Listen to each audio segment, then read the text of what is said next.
Indore press club पर पत्रकार वार्ता के दौरान फर्जी वसीयत बनाकर मकान हड़पने का आरोप लगाया हुआ है।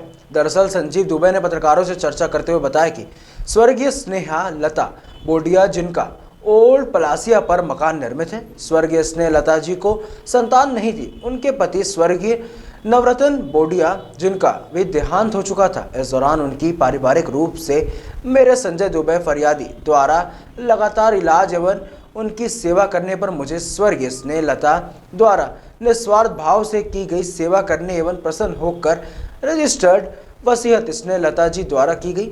मकान काफ़ी बड़ा होकर किराएदार भूमाफिया जम्मू कुमार भंडारी, उनका बेटा श्रेयांश भंडारी द्वारा बुटीक की दुकान किराए से ले रखी थी, लेकिन उनकी नीयत खराब होकर मुझे फरियादी संजीव दुबे को डरा धमकाकर मकान से निकाला गया और फर्जी तरीके से रजिस्ट्री कर धमकाया जा रहा है, जिसको लेकर जिला प्रशासन एवं न्यायालय में प्रकरण दर्ज कर न्याय के लिए दर दर भटक रहा हूँ। देखिए, मेरा नाम संजीव दुबे है और 9/3 ओल्ड पलासिया पे मैं रहता था और श्रीमती स्नेहा बोडिया जी की मैं सेवा करता था। सन 2005 में मैं उनके यहाँ पे पहुँचा था, सेवा के लिए रखा था उन्होंने मुझे, और मेरी सेवा से खुश होकर के 2015 में 19 मई 2015 में उन्होंने मुझे रजिस्टर्ड वसीयत की थी, जिसके द्वारा मुझे ये 9/3 ओल्ड पलासिया मकान प्राप्त हुआ था। लेकिन जम्मू कुमार भंडारी और उनके पुत्र श्रेयांश भंडारी द्वारा मुझे बलपूर्वक वहाँ से निकाल दिया गया और तब से ही मैं संघर्ष कर रहा हूँ, जिसका मैंने कोर्ट में भी मुकदमा लगा रखा है, दीवानी मुकदमा। मैं यहाँ इंदौर में आता हूँ तो मुझे परेशान किया जाता है, मेरे पीछे लोग लगा दिए जाते हैं, मेरे साथ मारपीट भी की गई, धमकियाँ मुझे दी गई।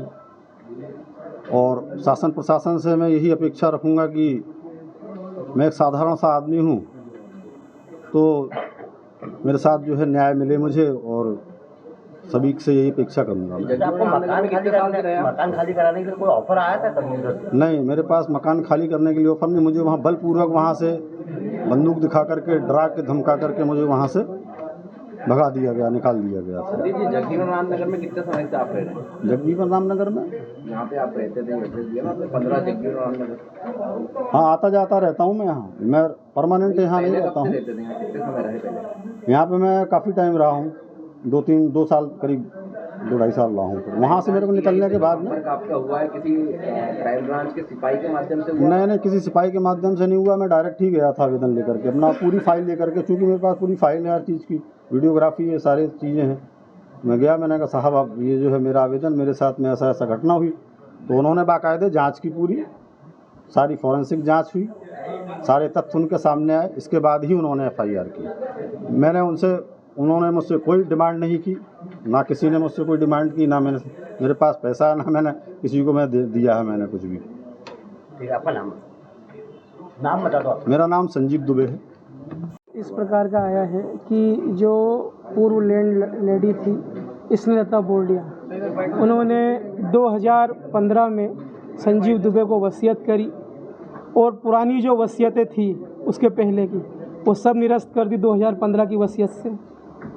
श्री जम्बू कुमार भंडारी जो हैं वो वहाँ पे एक बुटीक चलाने के लिए कमरा उनने किराए से लिया था, और कमरा किराए से लेने के बाद वो मकान हड़पना चाहते हैं वो, और 2006 में उन्होंने एक फर्जी वसीयत बनाई बगैर ऑनर को बताया, और उनके नॉलेज में जब ये बात आई तो उन्होंने अपनी सच्ची सेवा करने वाले, उनकी देखरेख करने वाले संजीव दुबे के पक्ष में रजिस्टर्ड वसीयत 2015 में की।